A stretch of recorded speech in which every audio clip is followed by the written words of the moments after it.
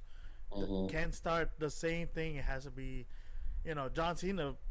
He changed up his style every so often. You can still be the EST, but just change how you do promos. Don't start with girl. Don't always start like that, man. You gotta have some versatility there. Yeah, it's like add something, add more to the fire. You cut the damn ponytail off. I'm fine with the ponytail because I like her reason of using it. If someone pulls on it, it's a weapon. If no one touches it, it's fine. Here's the deal, though. Like, I'm all about realistic and reality. Why I watch wrestling if I'm about reality, I don't know. I know. Same. But with the braid, it's so unrealistic because you can see her looking for her braid when she does certain moves. It's like Ronda Rousey constantly, adjusting her equipment. That's true. It's like in the real world, if you're really fighting, are you really going to be worried about your hair? No, you're going to want it to a certain length or in a certain style to where it's not going to get in your way. And you can see Bianca when she's going to start running, she'll look and see where her braid is before she takes a step so she doesn't trip over it. Okay. Stuff like that.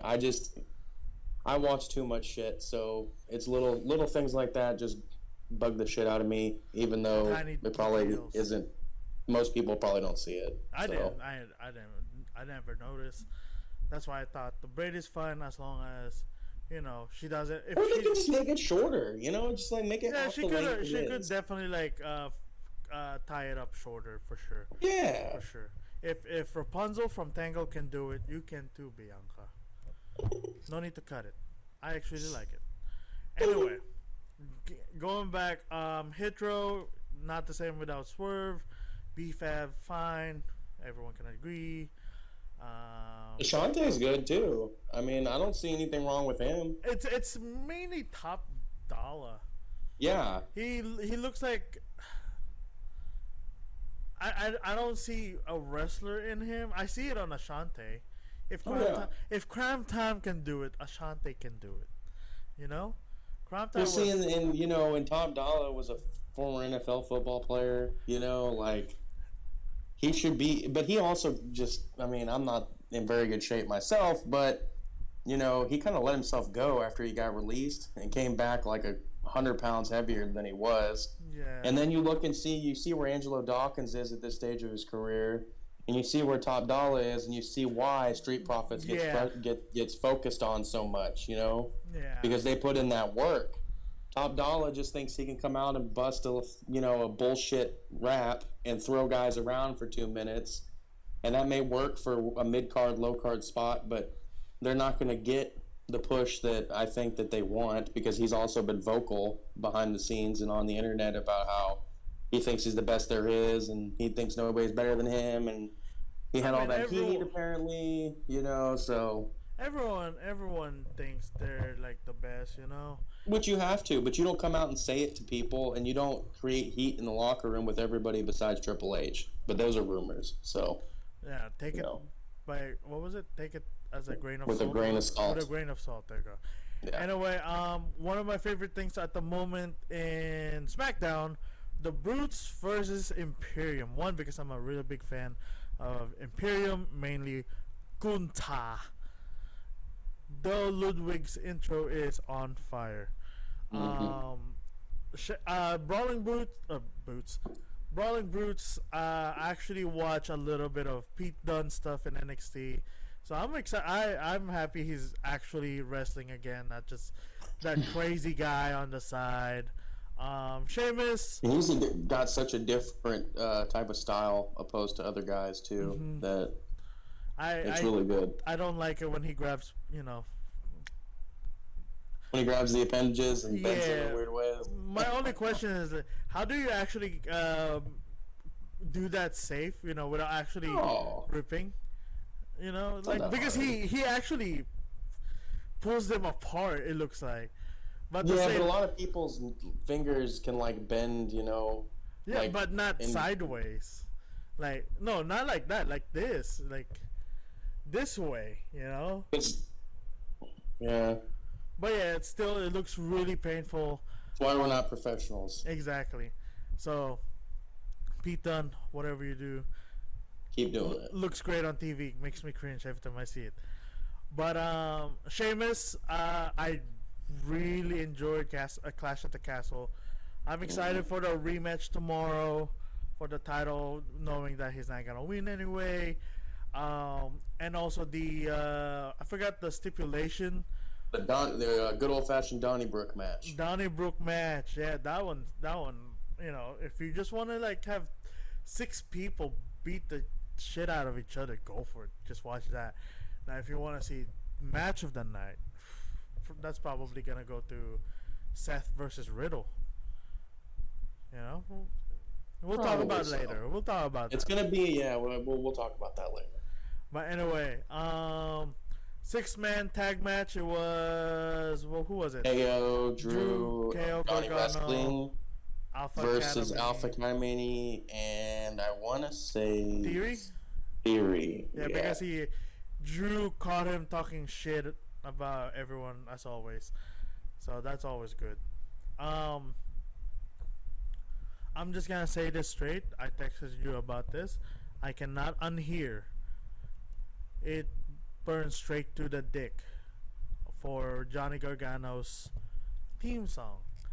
And and every time you said that now, every time I hear it, I hear the same fucking thing. You hear it now, right? Yep.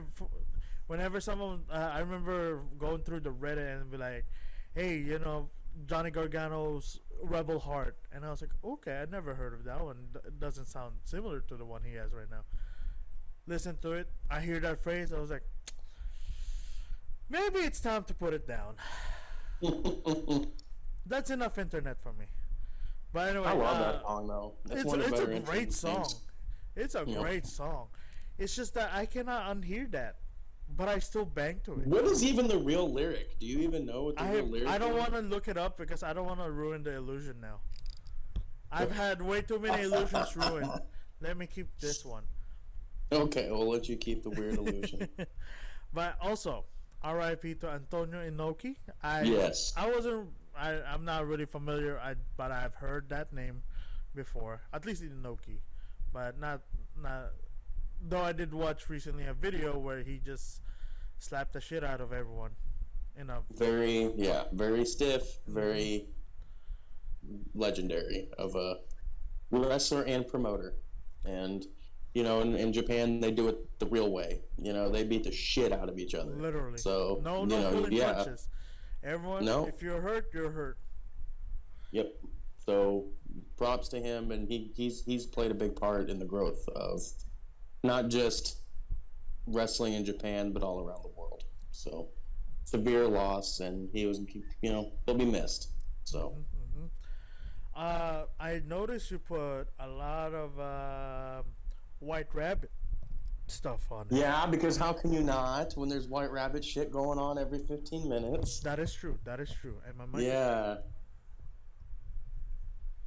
Who do you think it is? Do you really think it's gonna be Bray? I mean, I feel like at this point, if it's not Bray Wyatt, then everybody's gonna be pissed. John Gacy or Joe Gacy, whatever his name is. Yeah, maybe him. Maybe Corbin. You think Corbin will be? Just because I read too much shit on the internet, and people are saying that like one of the coordinates led to Corbin. Yeah, but I'm also thinking that it could be a faction of like Bray, Gacy, and Corbin. I could see that. That would be a badass faction. I thought Corbin was with JBL. He was with JBL, but you know how WWE will just forget about shit sometimes. So true. Pull down. But it's gonna be Bray though. It's gotta be. If it's not, then people are gonna be pissed, and WWE will never be able to do something like this again without fan backlash. I was gonna say, if it's not Bray, WWE definitely has a massive hole to cover up to make sure the audience doesn't take over the reveal. So to whoever is the White Rabbit, they gotta make sure it's the biggest presentation. This is like huge.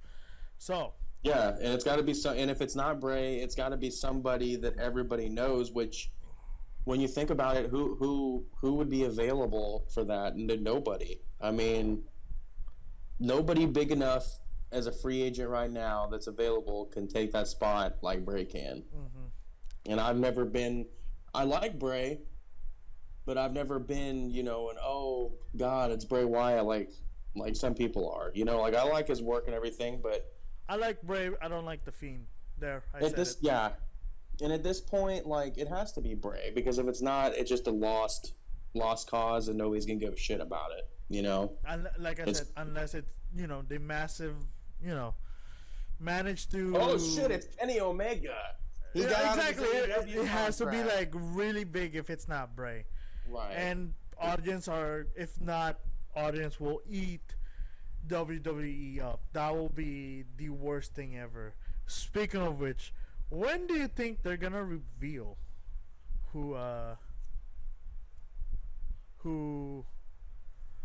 the White Rabbit is? Oh my god, I had a massive brain fart, dude. I saw a card with a QR code, and I forgot who I was talking about, dude. The White Rabbit got into my house. Maybe Sunday. I mean, because that's like one of the QR codes led to Philadelphia or something about Philadelphia this last week. So I mean, they've been doing maybe that. Saturday. But okay, here's what I'm gonna say: is if it's not Saturday, then they're getting close to dragging it on way too long. Okay. Exactly. Because like we all like long-term storytelling, but today in this age, long-term storytelling is like a month and a half. You start stretching it to 2 months, 3 months, people stop giving a shit. And it's just because nobody has an attention span anymore. Like, I may like it, I may care about it, you may care about it, but your average fan is just going to be like, what the fuck is this? They keep doing this. They're not going to reveal it next week, and then boom. Oh shit, they did reveal it this week. I didn't see it, and there goes the viewership. Yeah, and then you start to get into the territory of like some of the screwed up promotions in the past, like, I don't know, Hayde Vanson. I don't know if you've heard of that guy, where they ran vignettes for him for like 3 months, and the guy never showed up. Like, straight up, just never showed up, and they dropped it. The hacker thing, they air vignettes for like a month and a half, 2 months, and we never find out who the hacker is until a year later, and Mustafa Ali is just like, oh yeah, by the way, the hacker was me. Like, yeah, bullshit. You weren't the hacker. They were just trying to, close a thread or whatever. The White Rabbit. Yeah, right. Long term. And then it's like, what if it's some shit like the gobbledygooker? What if it's an actual fucking White Rabbit? You can't put it past them. Or it could be Bad Bunny, unfortunately, which I like Bad Bunny, but if it turns out to be him, I have a feeling... That is way too, no. That's way too big for Bad Bunny, yeah. Yeah, people are going to be pissed. And we've already got Logan Paul. We don't need more fucking celebrities right now. I'm fine with like 2, but yeah. But not the White Rabbit. But not as the White Rabbit. No.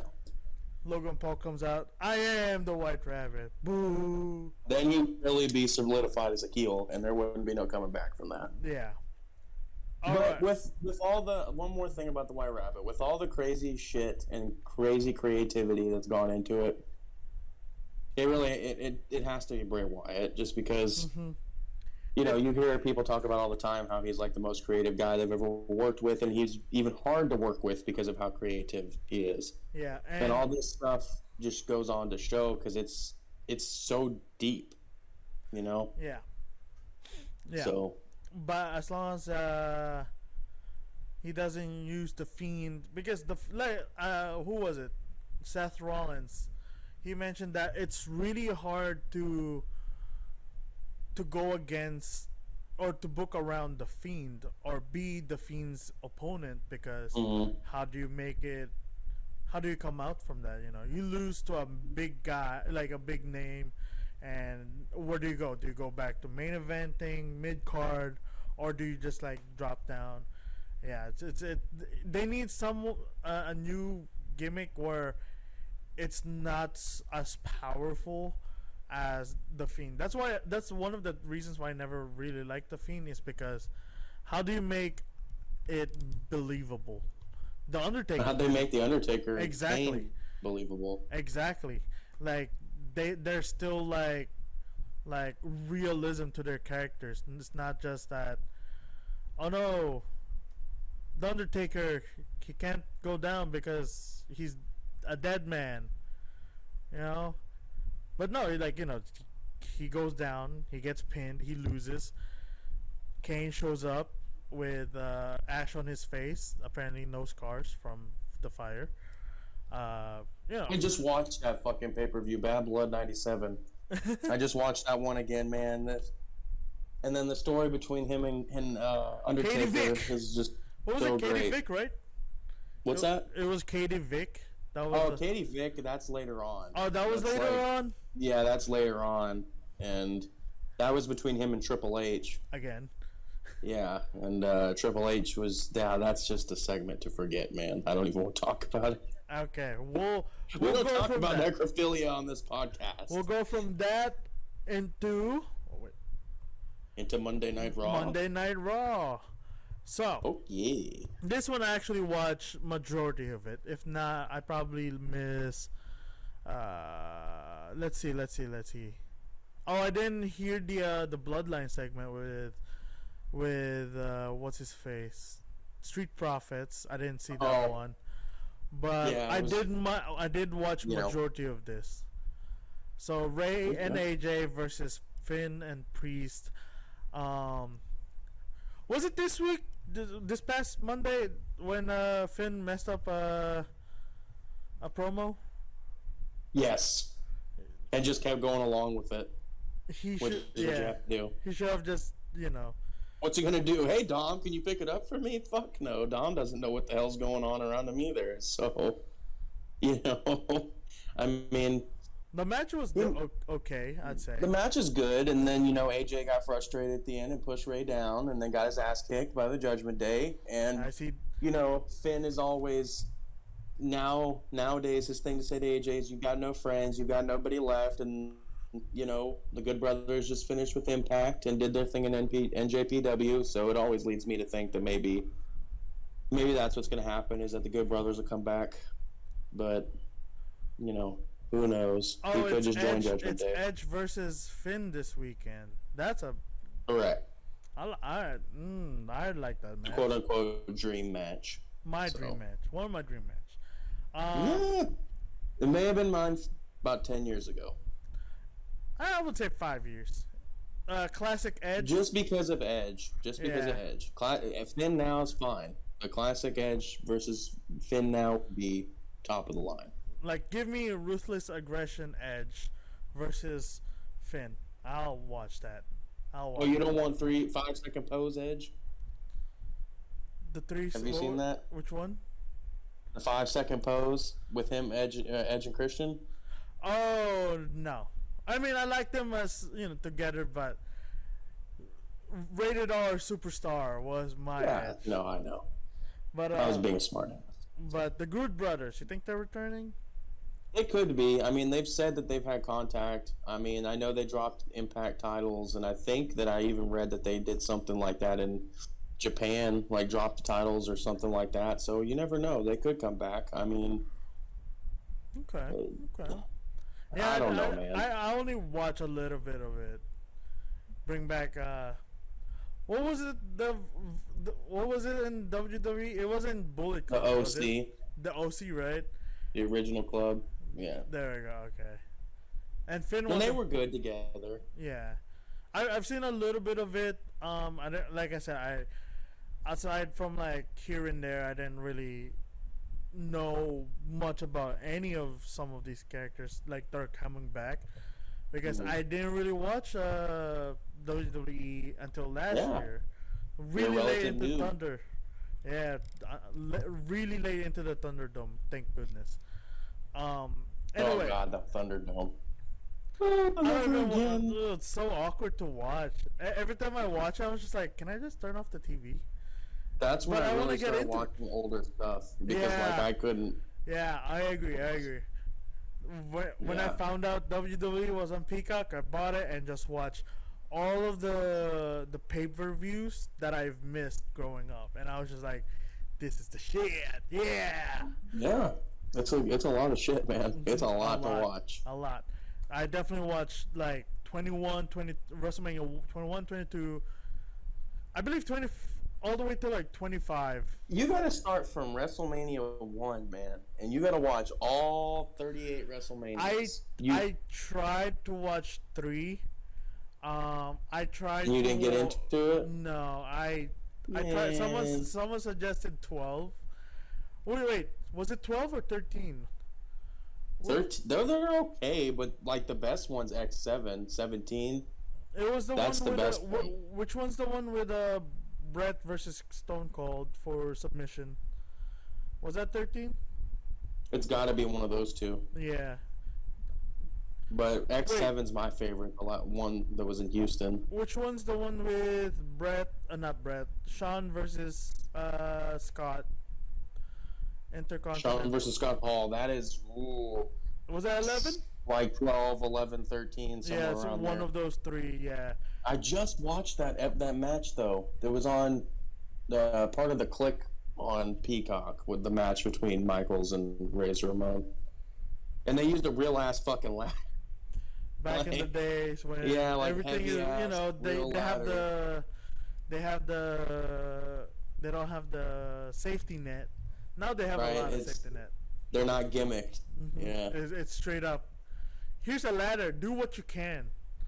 Mm-hmm. Now it's just like, oh no, this ladder is gonna break if I swing it at you twice, or it's really light and I'm gonna act like it's. Yeah, now back then with that ladder, it was if I swing it at you twice, you're gonna break, not the ladder. The ladder's exactly. gonna be fine, you know. Yeah. And call an ambulance, send you to a medical facility. Headshots, it's back. Like I said, back when there was no safety net. Anyway, we're diverging. Let's go on to the Miz and Loomis segment. Okay. What do you think of Dexter Loomis? I made him my champion. I think I mentioned this before. I made him my champion for my GM mode. Mm-hmm. I guess I should have kept him wrestling because I can't do any promos with him. He was. But the Loomis Miz segment, I think it's hilarious. I don't know what they're trying to do. A lot of people are saying that Loomis just wants to ask Miz about how to keep up with the relationship between Miz and Maurice. Hey, how can I transfer that to my Maurice in Indy, right? Right. Right. I like that. It does add that comedy effect that I always like in wrestling. My favorite one was with Brock hitting Kurt in the back while Kurt was drinking milk, and he was like, see a champ, and he just spilled all over the woman, and I was just like, that is so good. Kurt has some of the greatest comic. I agree. That, like, I'm the sexy Kurt, and then I like to touch little boys or whatever. Just the shit that comes out of his mouth and his delivery is just insane. The tiny hat when the tiny hat, and the milk truck, the milk guitar, truck, the milk truck, the segments with Edge both times. The recall. I don't know why I have my hands up, but the recall to the cards, that was real cool. When he just came back. Mm-hmm. Yeah. That was weird though, because Edge is like this hard, I'm gonna kill you sort of look, and then in the backstage like, hey Kurt, how you doing? Hey, I got some cards here. And I was just like, man, this is so awkward. Why is Edge like this right now? 2022. Yeah, I know. Kayfabe is dead. But hey, seeing two of my favorites growing up, I say favorites now, but back then I probably didn't even know that they were my favorites. But looking back, or you probably didn't like Edge because he was a bad guy. Exactly, he was a bad guy. Kurt as well, because he fought Cena. I was a Cena fan growing up. But I don't know, man. I was more like, I'm not like, we are marks, but I also was not. I'm not trying to like But I didn't mind Kurt or Edge. You know, like even from an early age, a lot of the baby faces fucking annoyed the shit out of me. You know, I liked Kurt. See? I never understood why they chanted "You suck." Like I was like, why are you saying this guy sucks? He's an American hero.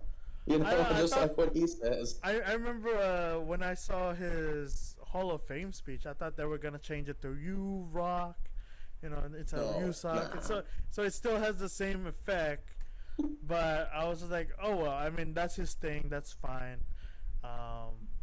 As long as he takes it with good heart, I guess it's fine. If he doesn't like it, he will be vocal about it. So, And Kurt seems like a really good guy, easygoing, you know, and sucks that I didn't watch any of his TNA run. But I did. His TNA run is good, very good. That's very good. I remember I watched the pay-per-view when he defended 3 of his titles. So I was like, oh, this is gonna be cool, and I did. A lot of people say too that talking about TNA that if they never brought Bischoff and Hogan in, that they would have been number 2 to WWE and AEW wouldn't be around. So. You know, I like TNA. I still do. I think Sami Callihan is the fucking man. You know, like the shit that he does is just. Everybody thinks John Moxley's hardcore and all that shit, man. You watch a Sami Callihan match, and you'll see what hardcore is. I mean, he is legitimately, you know, the Mick Foley of our era. So, is he the TNA one that has some. Did he dress up as Mick Foley one time? Yes, and I sent you the video of him that using one, that okay, 64 controller. Yeah. I was about to say, man, he looks like Mick Foley in this picture.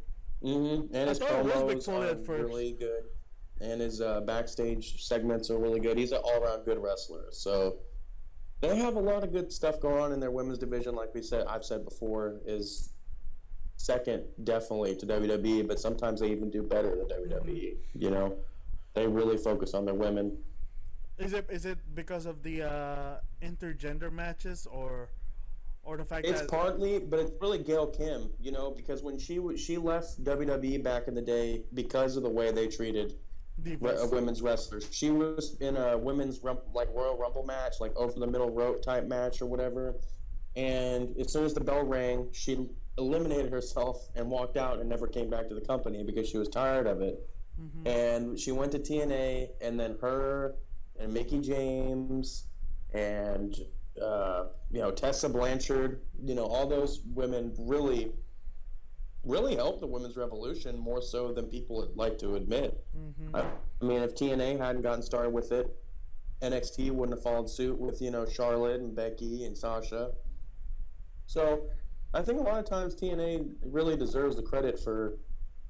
Even when they were doing the knockouts. Yeah, even when they're doing the knockouts division, which they still are, but they were doing it more sexualized back in the day, but they still let them have matches, It wasn't bra and panties and, mud pit matches and shit like that, pillow fights. It was good stuff. Laundry. Lingerie. Anyway, Lashley versus Ali. The best segue of all segues. This is what Triple H tells me whenever I play 2K22 GM mode. Styles makes matches. Huh? Styles make matches. Right? Yes. So you have a brawler fighter. I think it was a brawler versus a cruiserweight. Yeah, I agree. Weird but a good match. Yes, I agree. I don't think Seth is gonna take the title, though he does need the title. The amount of work he's doing right now, I can see him taking it from Bobby, but I don't. I want Bobby to keep it for a little longer, maybe until day one. I do like how they're having him defend it every week. It's basically becoming like the television title, And I agree. Now it works. It depends on and it depends on what they're gonna do with the undisputed title. If they're gonna plan on splitting them and the tag titles up anytime soon, then maybe it doesn't become as big of an issue. But I also think they should always keep the Intercontinental and U.S. titles elevated. They basically became like a placeholder title for a while, and since And we were kids, those were a big deal. and speaking of which, the IC title finally got a pay-per-view match Oh yeah, after what, a whole year and a half maybe. something like that. WrestleMania 37 was the last time it was defended on pay Year per and a view, half. and the first time after a year, the match was a banger. After banger, after banger, after banger. Yeah. Exactly. Oh my lord, Sheamus, Gunther. That one, anything Gunther for me was good, but I want him to go against like I want him to go against like the hard hitters. So I want him to go against Drew next because I know Drew fights stiff. Same with Sheamus, but Gunther is stiffer, and that's what she said. But yeah, Gunther, big fan. Really, really enjoy his matches against anyone. Honestly, when he Oh yeah. squashed R-Truth during 4th of July, that was hilarious. Um, oh yeah, we segue to secondary titles. Um, Clash of the Castle, great. His and I like that even though Ludwig got the end of the sick one at the few weeks into their debut, he got like a big chop on the chest. My guy, oh dude, I cringed because I hurt myself. I felt it through my Right, you TV. felt it through the fucking TV. Yeah, I felt it, and they zoomed like they were right there. The camera was like right on there, and then wham. And after that, they're still loyal. They know that if they messed up, punishment comes in. It's really refreshing seeing that kind of like partnership. Because sometimes one of the tag teams messes up. It's they'll be like, "What are you doing, man? You're not supposed to do that." Then the following week, one is a heel, one's a face, and they're fighting now. Whereas with this one, it's just like, "Hey, what are you doing over there? You messed up. Now you're getting punished. Boom. Next week, here's your IC champion still.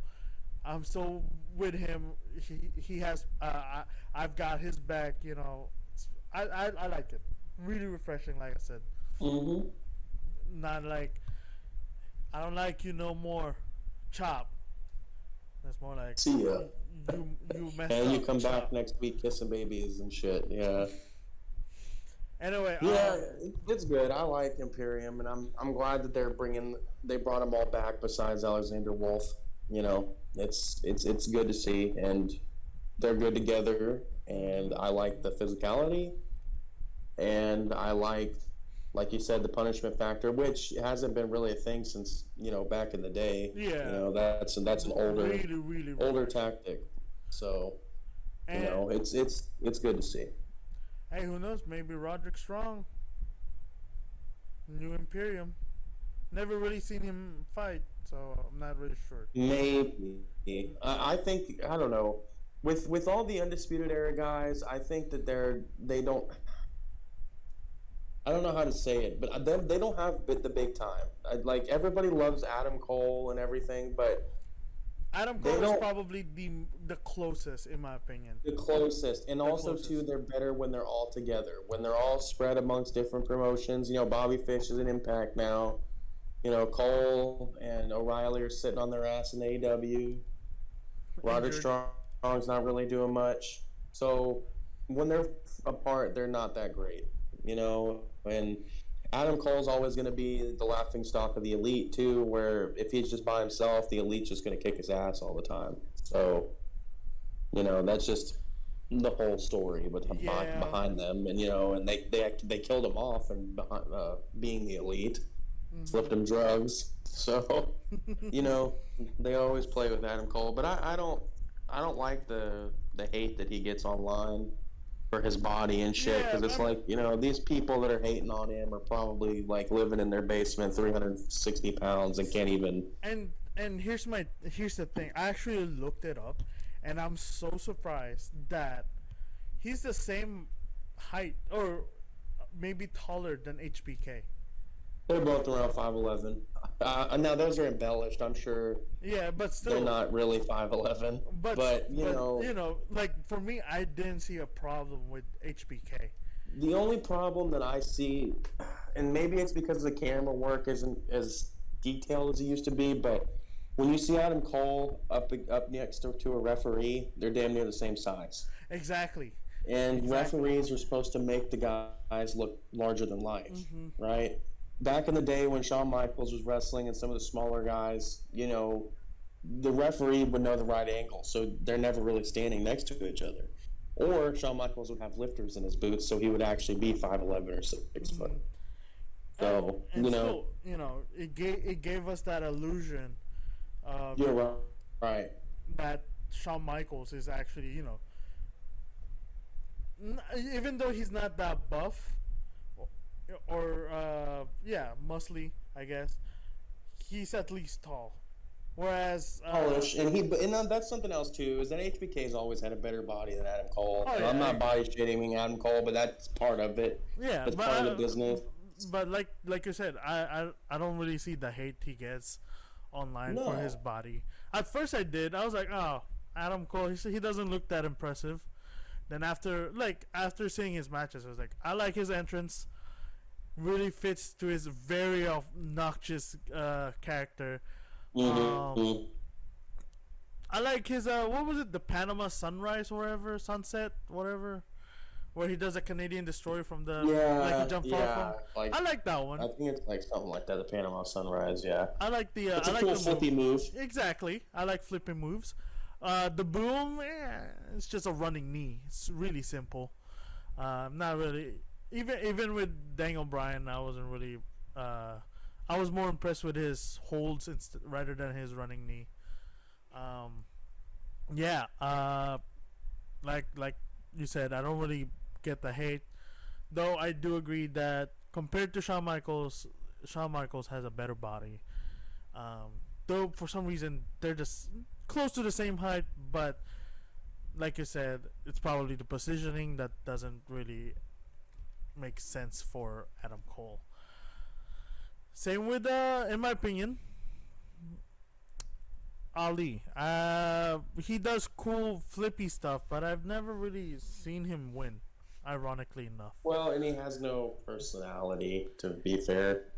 I mean, he's, and now he's trying to take his Twitter persona onto TV where he's just whining and bitching about shit, and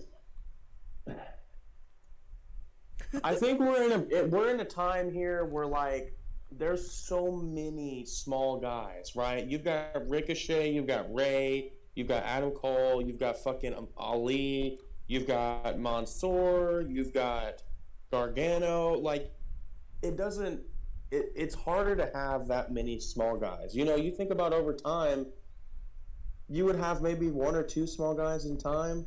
Now you're talking like 5, 6, 7, 8, 9, 10 small guys in one, show. Mm-hmm. And I mean, people love not Ricochet, doing anything. right? And people love Ricochet, but he's corny as hell on the mic. Yeah. And he's basically like a wannabe Miles Morales, I think. Hey, so, he does flips. I like flips. He can very do talented. Shit that I can't fucking ever hope to do in my life. But I do agree with the promo skills could work, and that's always been my problem with Ray.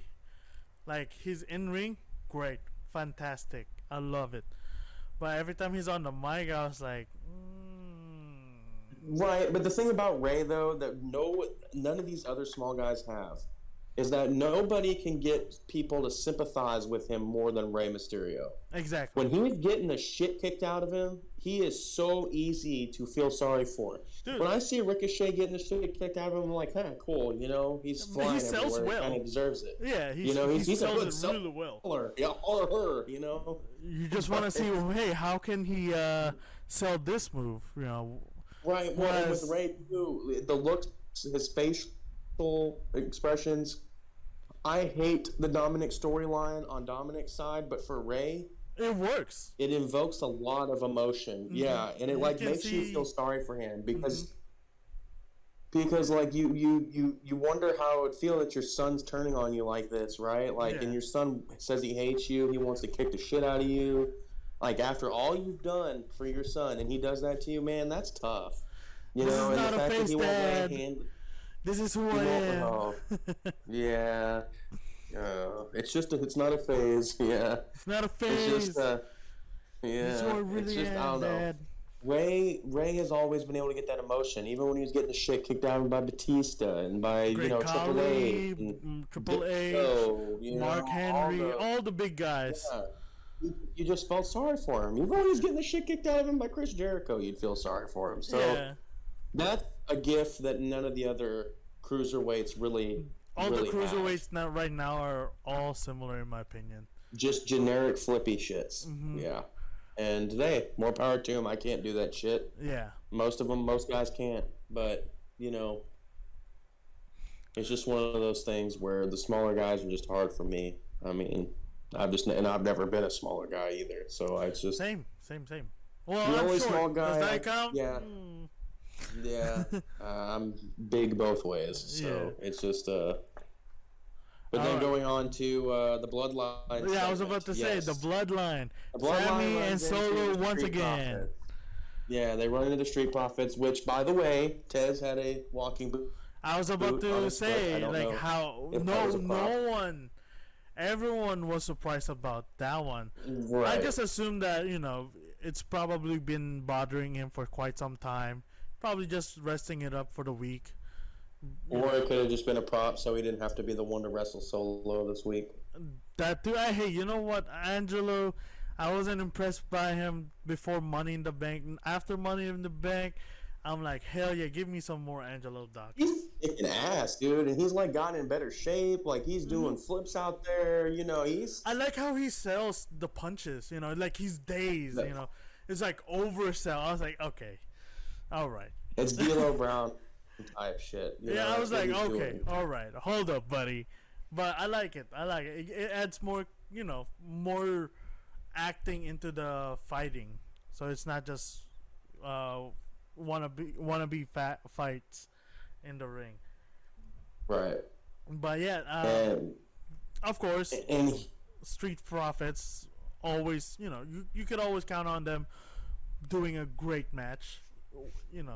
With Solo, with whoever. The Viking Raiders, Exactly. Anyone, just put them in and they'll put a show. And I was like I said, I was just a fan of Montez Ford. One, because Frog Splash / 5-star Frog Splash is one of my favorite high risk, high reward moves in all wrestling.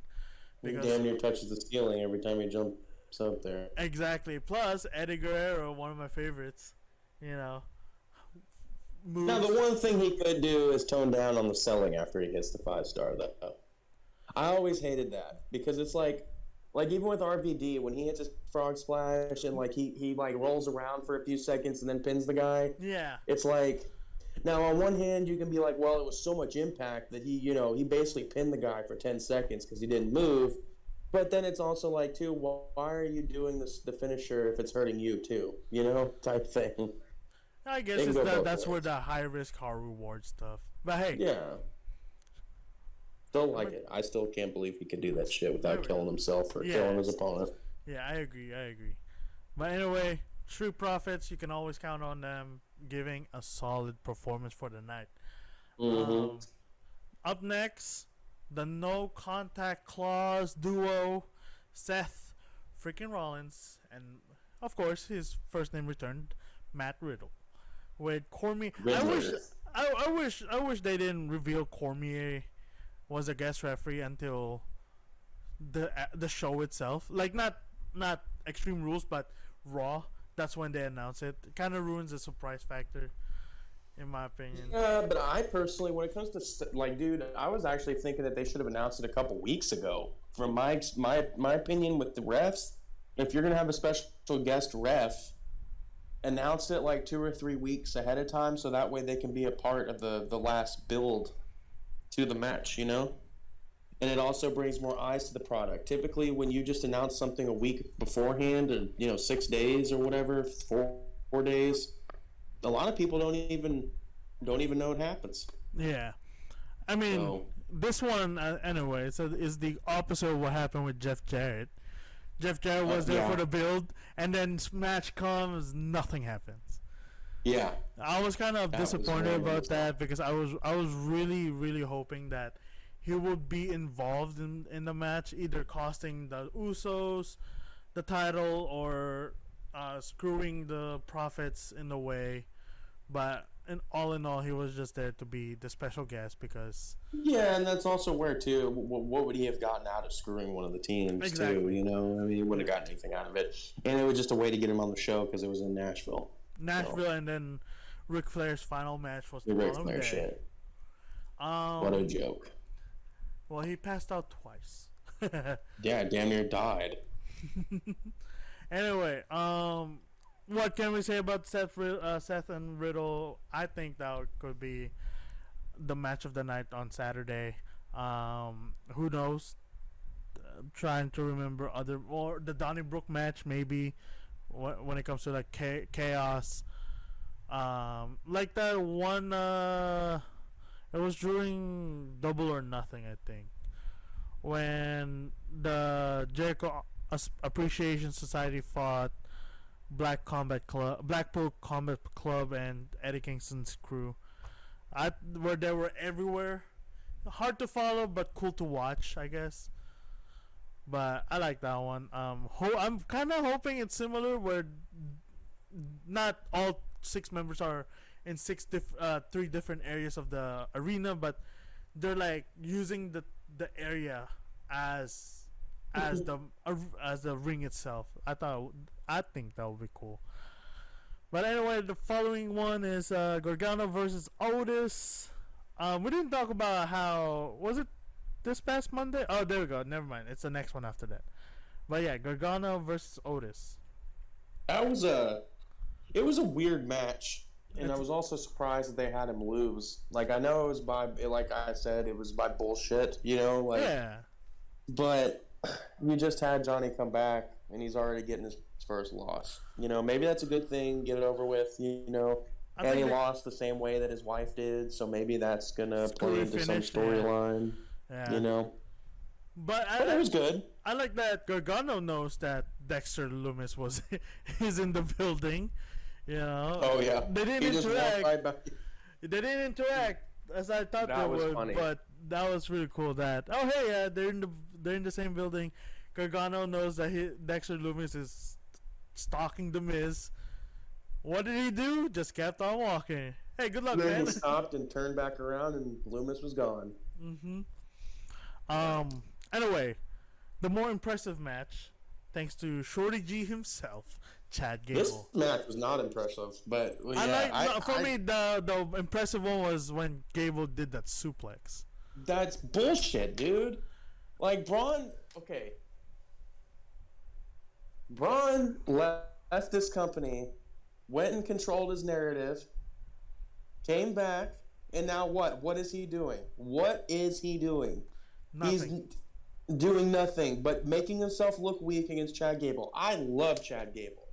But there ain't no fucking way that he should be able to suplex Braun Strowman. Now, I know he got a running start and all that. Shouldn't happen. He shouldn't have even come close to beating him. You know, like, I know it's home state or whatever, but Jesus.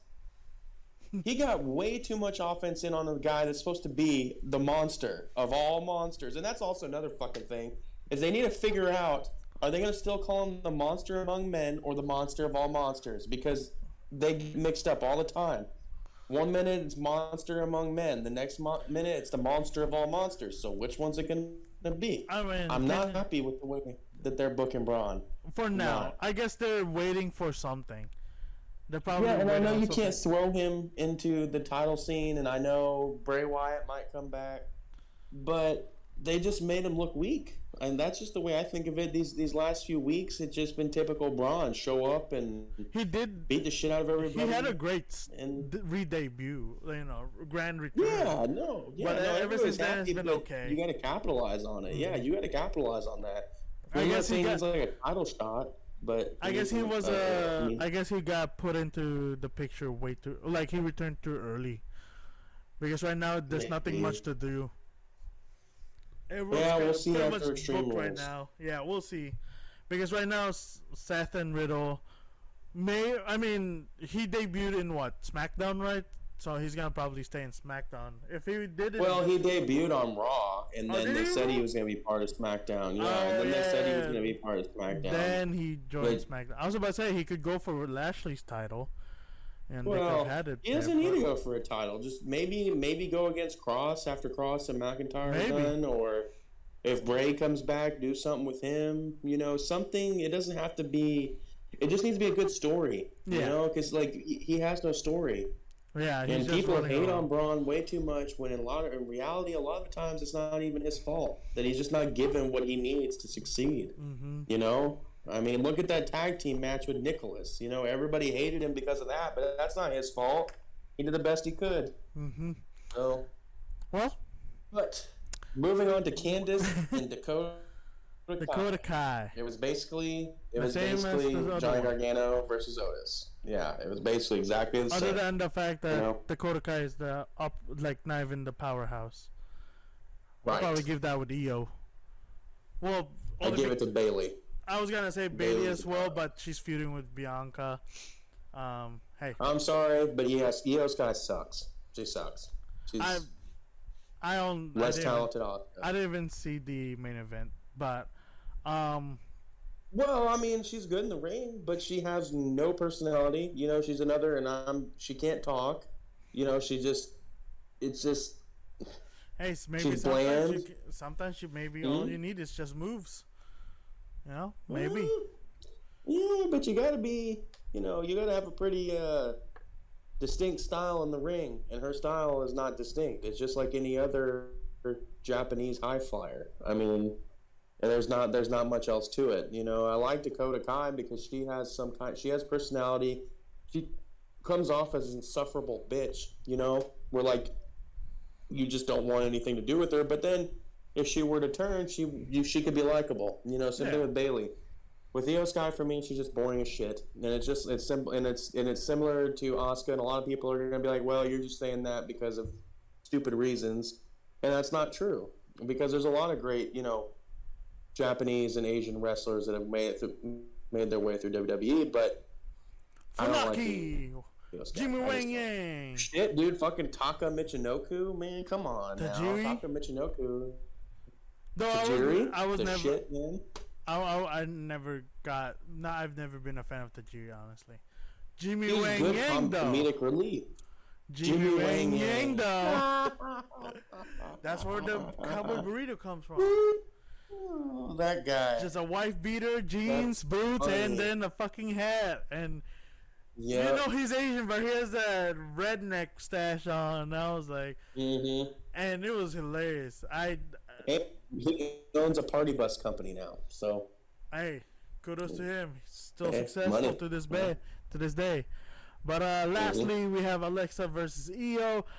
Before this, there was that beat up in that segment where they zoomed in on Alexa's face, Io, I want you, blah blah blah. I feel like the way you said that how the White Rabbit is, Bray, there are theories that someone saw a pic. One of the clues is apparently a painting of Samson and the story of Samson. It still works. It parallels between Alexa and Bray's relationship prior to WrestleMania 37. He died, disappeared technically, and now. No, he died. Damn it, he died. He died. Got buried. Literally, there you go. Literally and figuratively. There you go. We're a wrestling show here, guys. We're a wrestling show. But yeah. So it could be Bray's coming back as the White Rabbit, reclaiming the power from Alexa.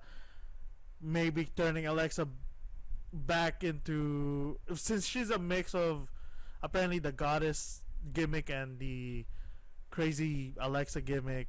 Maybe they'll do something similar to that, where she reverts back ever so often, not all the time, But I thought that was a cool little segment where she was like, "Yo, I want you in the ring tonight." Blah blah blah. I was like, "Yeah." Apparently, I saw one thing on Reddit that I don't know how true it was, but they said that up above Alexa's head was like a stain that would look like the Fiend's mask, but I didn't see it.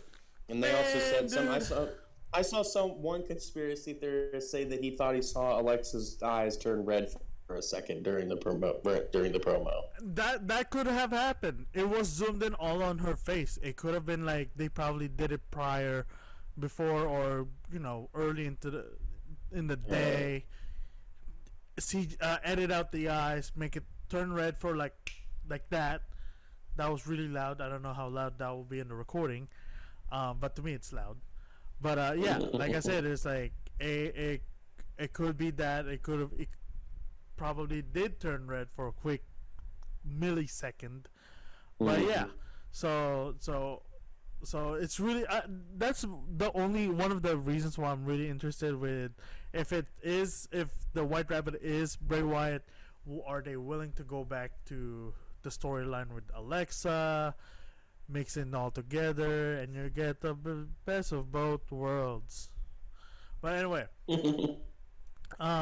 yeah, that's pretty much all I can say about. I mean, I didn't. Oh yeah, Asuka came down with a kendo stick.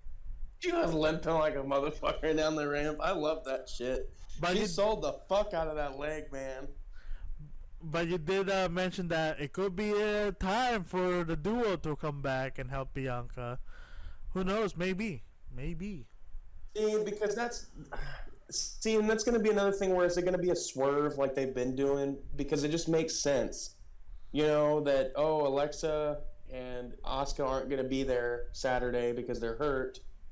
Who else is going to have Bianca's back? Again, yeah. And especially it's, pretty much no DQ on any. Right. So they could. So who's it going to be? Charlotte and Becky come back?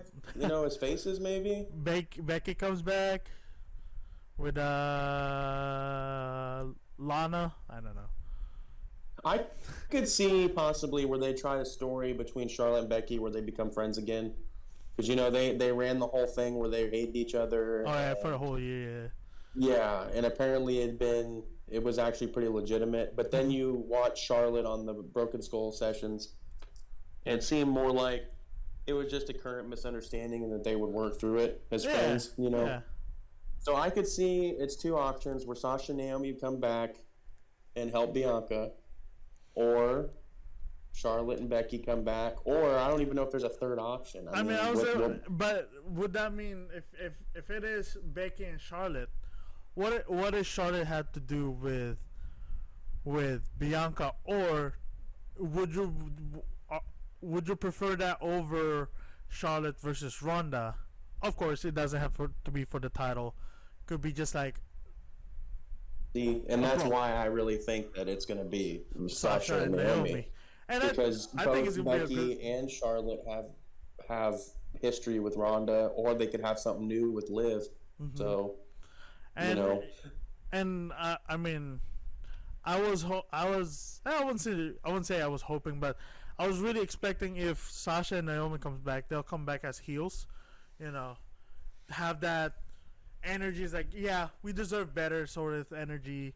We're the best. That's why we left. We didn't think can handle us. Stuff like that. You see, they can still come back and help Bianca, and then after they stomp, Bailey and Kai and Sky, then they stomp Bianca afterwards. That's true. They leave, and they're like, "Hey, we're here to wreck shop." Mm-hmm, that's true. A big return and a big swerve.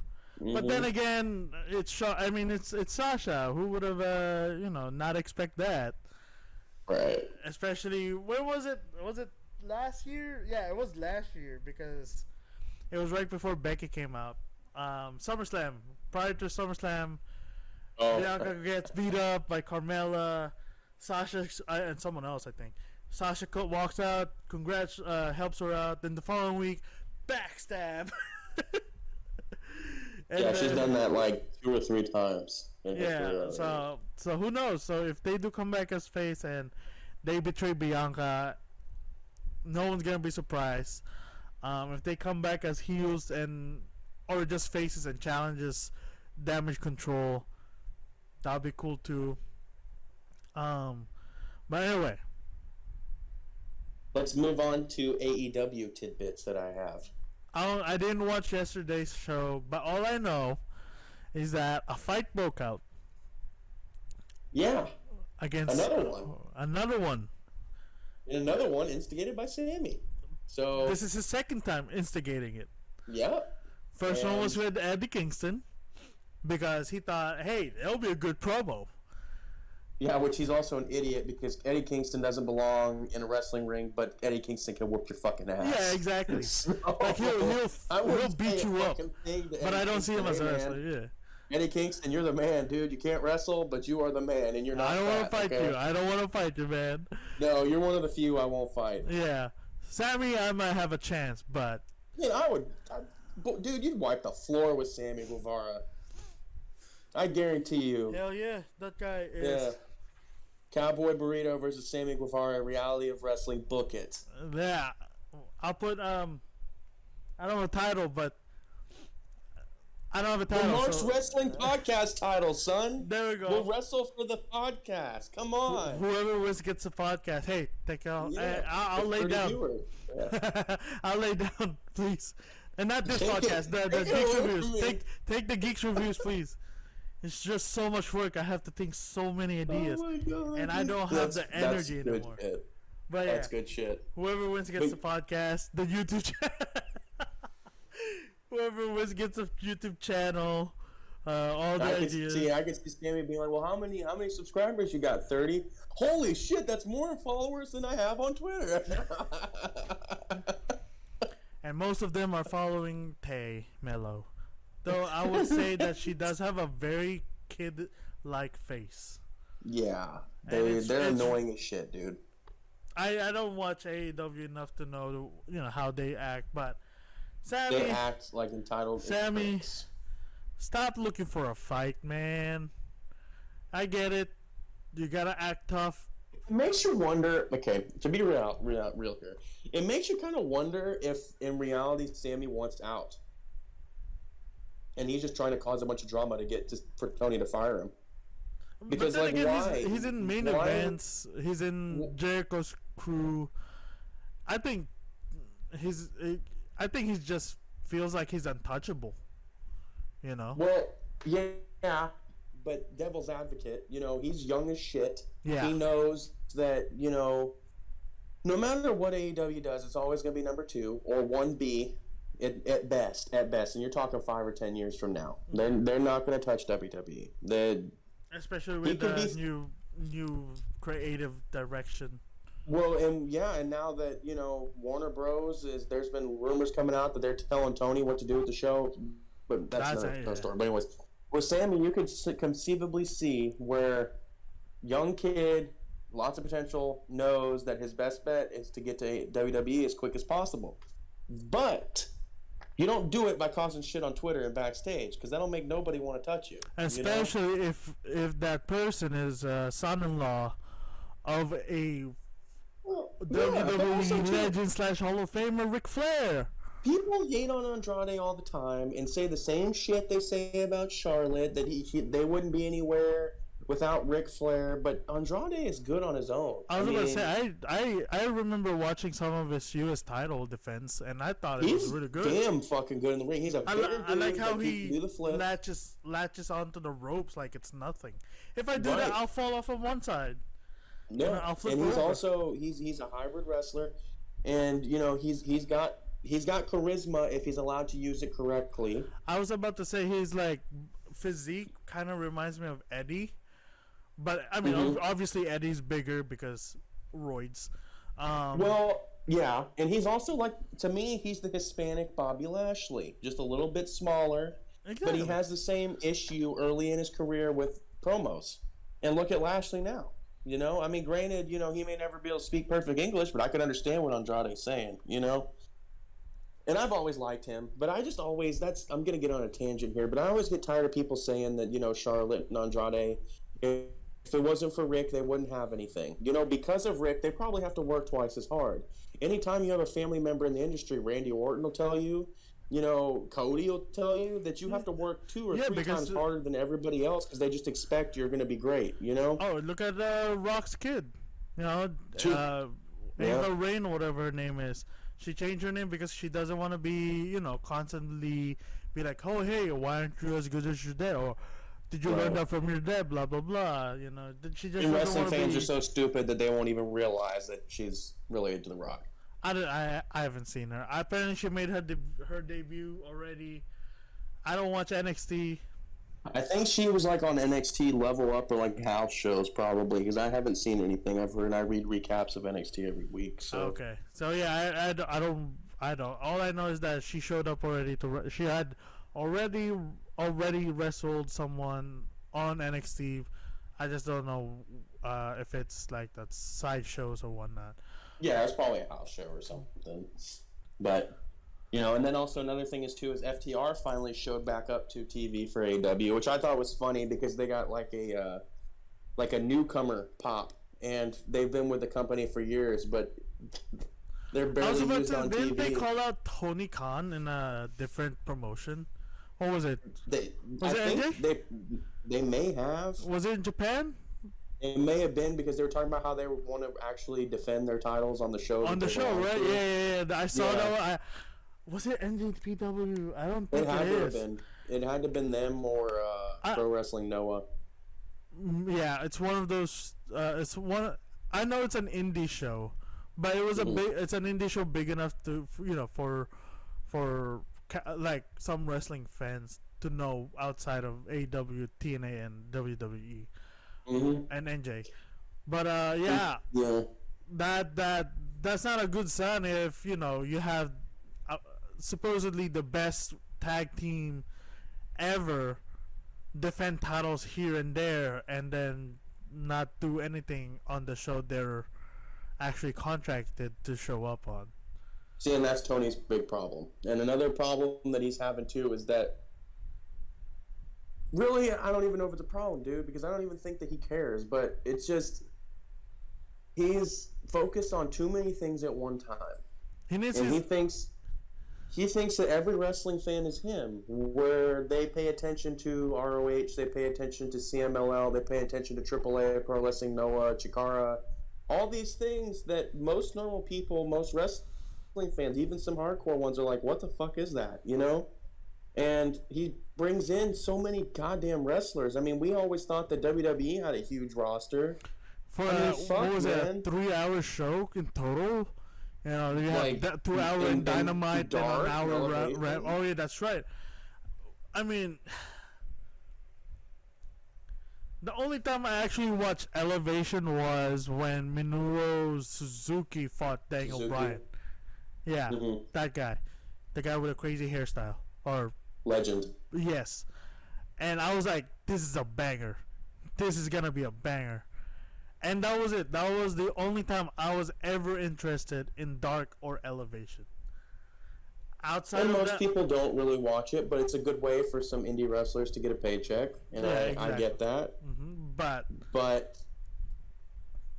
and then the thing is too is I've heard too that he doesn't even really own ROH, that he only owns, you know, the videotape library. Oh, that's hilarious. Yeah, and that's part of the, and also if you own ROH or you don't, regardless, why are you constantly? It seems like he's spotlighting the ROH titles more than his own and outside titles from different promotions rather than the AEW stuff. You know, like when's the last time an AEW tag team championship match? Yeah, it was the Acclaimed one, but then you've got FTR, which also have belts. It becomes convoluted into the casual fan doesn't know who the fuck has the titles. You know, they see all these guys with belts. They see, oh, Jericho has the ROH champion. Is he the world champion? Oh wait, no, Moxley has the world championship belt. Is he the world champion? Oh wait, Daniel Garcia has the Pure championship. What's that? It's convoluted. There's like 58 belts. There's the trios belts now. You know, you got the TNT championship, the TBS championship. Like, what the fuck? The FTW championship that I still don't know what it is. about. For real. And you got Hook running around like a fucking. That guy, I feel bad for him. He needed to be sent to some sort of development. He's the Dominic Mysterio of AEW, where he has potential, but he should have been taken to developmental or some sort of indie or school. You know, granted, they were both trained outside of WWE and AEW respectively, but he should have had some more time before being exposed to the live audience.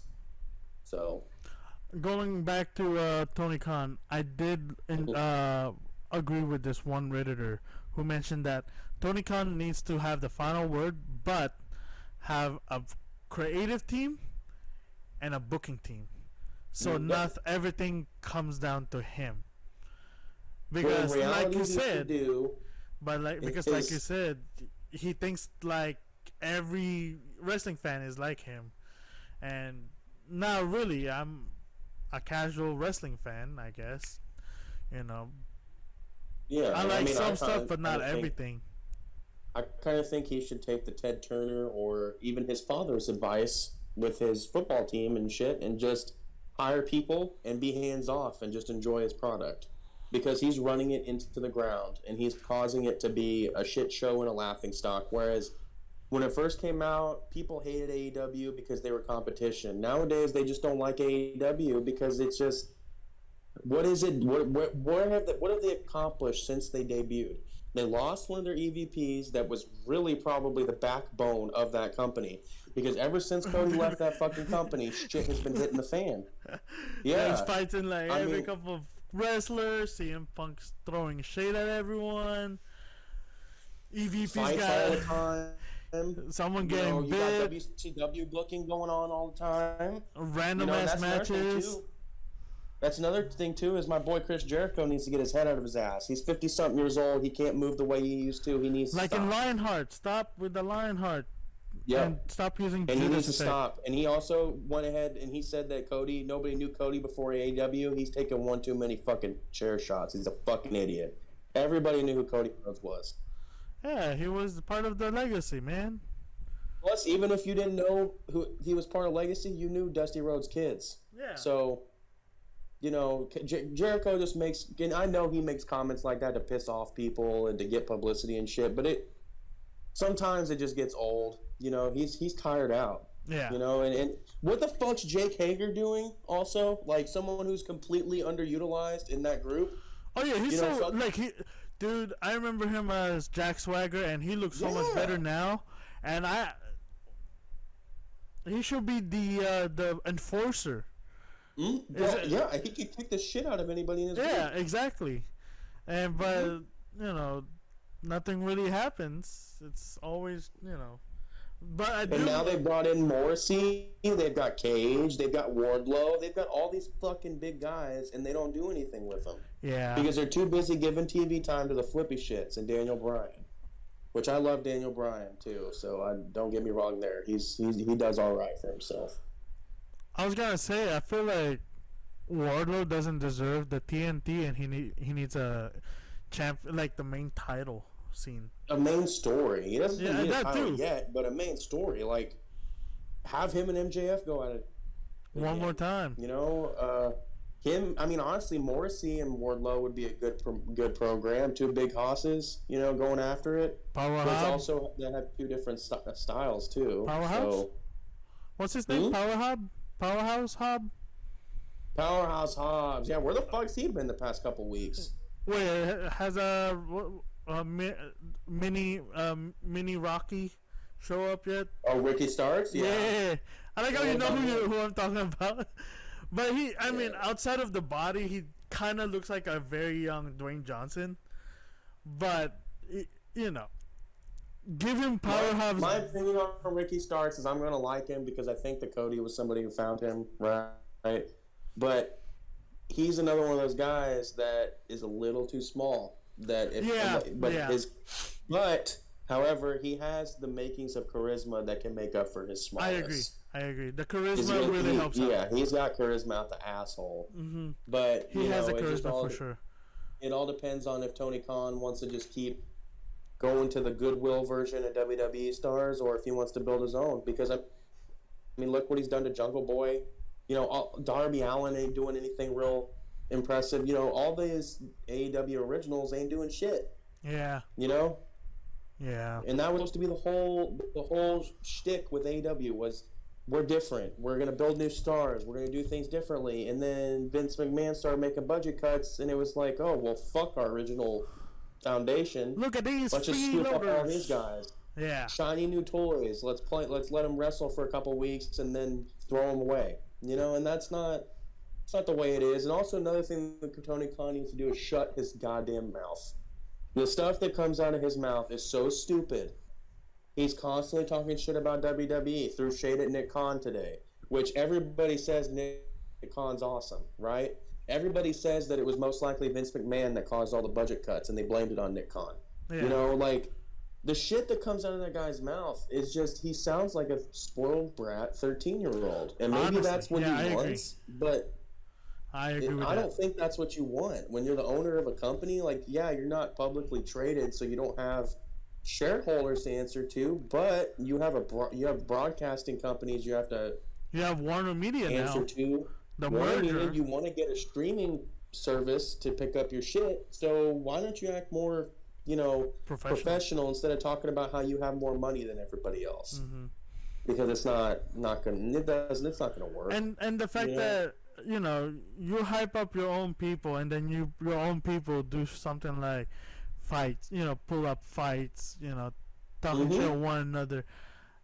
I mean, at that point, something is wrong in the locker room, but Tony is just not, or just doesn't want to see it. He doesn't want to address it. Yeah, pull over his eyes. Yeah, he was like, "Oh, a fight," and it's just like when CM Punk was sitting right next to him, next to him. That was so uncomfortable. Do you think Vince McMahon would allow some shit like that to happen? Oh, dude. Do you think that Triple H, Shawn Michaels, any of those guys? No, they'd be like, "What, dude? Dude, cut his mic, get him the fuck out of here." Dude, you know? I mean, look what happened with Ric Flair or Jim Ross. Mm-hmm. It wasn't his fault. It was Ric Flair, right? But who got fired? Mm-hmm. If like you said, if that was Vince McMahon, Punk, it will be out. Yeah, there'll be a new top guy, and honestly, they did lose their top guy, because sure he has an injury, but would people still be behind him afterwards? Well, and I mean, even if he was still around, they'd still tune in to see what happens. Yeah, you know, even if they're not going to be behind him. To a certain time, though. To a certain time, not for like a year from now. Not a whole lot of people would probably care. No, but that's where you can always, you know, that's where you turn shoots into a work. You make money off of stupid shit, you know. Yeah, make it into work. And that doesn't seem to be Tony's forte. But then, you know, I don't think so. But then 3 months from now, we could be sitting here and it all turns out to be a shoot or a work, excuse me. And it's not gonna. I don't think it's gonna happen. But there's still some AEW dick riders that still think that everything is a work. You know, they think that it's gonna lead to Elite versus Punk and FTR. You know, and I don't see it. I really don't. I mean, the Squared Circle subreddit, they were predominantly AEW, but after the whole media scrum, you know, especially when Punk returned, they were like massive. But after that media scrum, they were just like, okay, hold up, AEW is kind of falling apart right now. Yeah, well, and that's another thing that people need to do too, is like they need to acknowledge that, to be square, WWE was right about CM Punk forever. You know, he's a shit starter. He thinks his shit doesn't stink, and he likes to cause problems. Mm-hmm. And if he's not getting it done his way, he's not going to do it, and he's going to make a big ass deal about it. Yeah, and that's exactly for the next. So what was it, 7-8 years? Mm-hmm. But he was gone for a really long time, and then came back and is doing the exact same thing. I mean, his return was grand. Matches with Darby Allin, MJF, awesome. But The MJF thing was great. But ever since he got back into the main title scene, that's when it started to go down. Exactly. But yeah, AEW, man. Oh, I'm blurry. There we go. So recap. We went over SmackDown last Friday, September 30th. We went over Raw early this week. Yes. And then we briefly talked about AEW, NXT, and the upcoming pay-per-view, which is Extreme Rules this Saturday. I'm saying this Saturday. This probably gonna be up. I'll try for Saturday morning, if not tomorrow, if I'm lucky. But yeah, so like I said earlier in this episode, I know we're cutting up so much. I didn't think it will last this long. I thought we were just gonna be within an hour 15. Hey, when two wrestling geniuses talk about wrestling, it's gonna go however long it's gonna go. It did go on. Like I said, I didn't expect it for an hour and a half. I Me expected neither. an hour, 45 to an hour 15. No, we reached an hour and a half. But yeah, Nice. So this is gonna be a new format. It's gonna be a spin-off. We're gonna target for every week. Every week because we're gonna recap. There's always, we text each other pretty much every day, whenever there's a big thing going on. I'll be like, hey David, see this? You see this shit? And be like, And usually I'm like, yeah, I already saw it. yeah, but like, yeah, no, it's like, look at what's happening over at AEW or something. Oh, Luca's coming back or whatever. But yeah, so we're gonna try to recap SmackDown, Raw. If there's something big like the Brutes coming to NXT, but other than that, nothing much happened. We'll go over NXT. When it comes to AEW tidbits, especially big news like Sammy fighting people twice his size again. Why, we don't know. His wife looks like a kid, or face wise anyway. Kind of bothering because she's fine. She just has a face of a kid, and it's really bothering me. But anyway, my name is the Cowboy Burrito right here. Wait, this way. Cowboy Burrito right here. I know I'm pointing at nothing when it comes somewhere to in here. Yeah. Oh no, yours is there. Yeah, no, I was pointing to yours, dude. Oh, I was okay. trying to help you point to yours. Yeah, somewhere in here. Right there. And but yeah, so you can follow us here on YouTube. You can find Geeks Reviews on SoundCloud, Spotify. I'm gonna see how I can divide up the folder so this show will have its own series or folder for the podcast, its own page, so it's not getting wrapped up with the geek stuff. You can follow Texan Nightmare and all social media. I remember this time. Last time I forgot, and then slow internet comes in, and it was a whole grand of mess. But this week, I remember. And it's funny because I was looking through our texts because she sent me that day, and then that's when I remembered. Oh shit! I gotta find his his handles. it's easy to remember now. Yeah, but now future editor, which is me actually. Don't forget again, please, for the love of God. Just know it's 138.47 there. All right. Anyway, guys, thank you for joining. Yes, thank you. Mark's Wrestling Podcast. Thank you for joining us in our inaugural episode. And we hope to see you every week for our stupid shit. Stupid ideas, stupid opinions. Yeah. Let's go. We're just a bunch of Marks. Yep, just like you. Yeah, here we go. Ready.